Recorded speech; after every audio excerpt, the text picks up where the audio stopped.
Hi, welcome.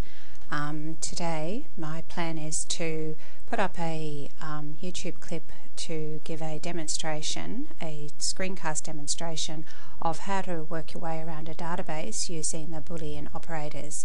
The database I'll be searching is A+ Education. So if we go to the QUT library site of Blackboard and you look at the databases, you can see if you go Find and hit Databases, if you choose the subject we're looking through is Education, and you go to General Education, you'll find A+ Education. This is an Australian database, and you could do that search as well to look for Australian databases. So if we go to Connect to A+ Education and we get connected to the database, we can make a start. So the Boolean operators operate under these three terms, and, or not, but unlike the grammatical understanding, and actually does not increase or broaden your search, it actually reduces the search, or is the term when you want to increase your search. So the search that we will be doing is actually the inquiry-based research. So we can type in terms like guided inquiry, and we'll add or. We can look at guided inquiry with a hyphen because it will come up with more terms. And if we add another term, we could look at information inquiry. And if we go for more terms, so just change that to an or. In your first search, you want to keep it as broad as possible. So we could look at information literacy, and if we add more terms, we can look at a research inquiry,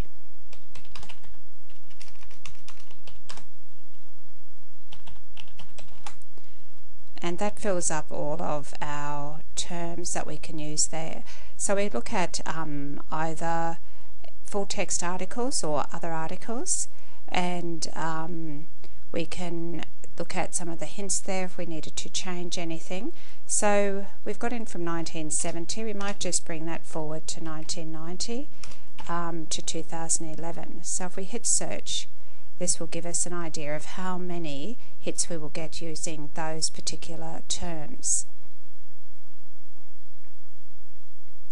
depending how long it takes. So here we have 131,000, so it's a huge number when we incorporate all of those terms.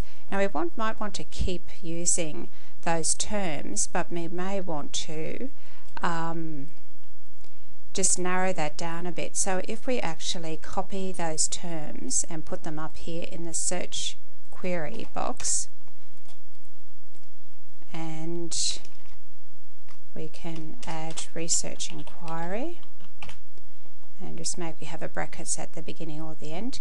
And then if we take out some of these fields here, because we have them at the top, and we then narrow it down by the use of and I'm going to be looking at, for my study, the actual inquiry-based research in the subject field of modern history.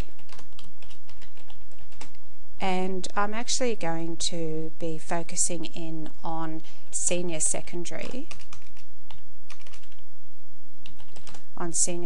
students, because the students that I'll be working with in my project are Year 11 and Year 12 modern history students. So if we go and hit search again, we can have a look at how many searches that brings up. So now we're down to 27, which is a much easier number, and I guess a more usable number of searches for us to go through. So we have 3 pathways to change in New South Wales education. So this will get 3 different philosophies for schooling. We can look at the peak body representing history teachers, so that's the History Teachers Association, educator and the founder of History Teachers Association New South Wales,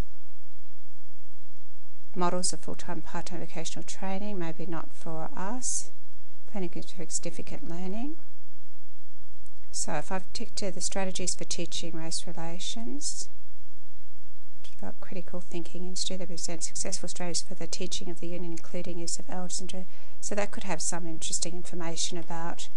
Now, one other thing you could do if you wanted to make sure that the words actually were put together, you could put brackets, or you could put the word in italics, or you can actually put inverted commas around the word, and then we could have, rather than just senior secondary, we could have secondary schooling if we wanted to broaden that a bit to see, because the history study and inquiry base doesn't actually change that much from year 9 through to year 12. So we'll just do one more search and see what comes up with that search. So 18, so some interesting things there about the failing of essentials, and so it's a better number to work with, and I think that I'll be able to find some good information there to help me with my contextual essay on guided inquiry, inquiry-based learning in senior modern history. So just remembering that the three areas that you can search under in Boolean operators, or an and, we haven't used not, but we could put in here, not, we could put in another term here and put in not primary, and that might, if there's anything that was on primary, it would take out that. So here it's brought it down to 6. So you can see that it's very good for actually narrowing or broadening your search, and maybe honing in on information that suits you. So I hope that has helped, and looking forward to making some more videos on research strategies. Bye.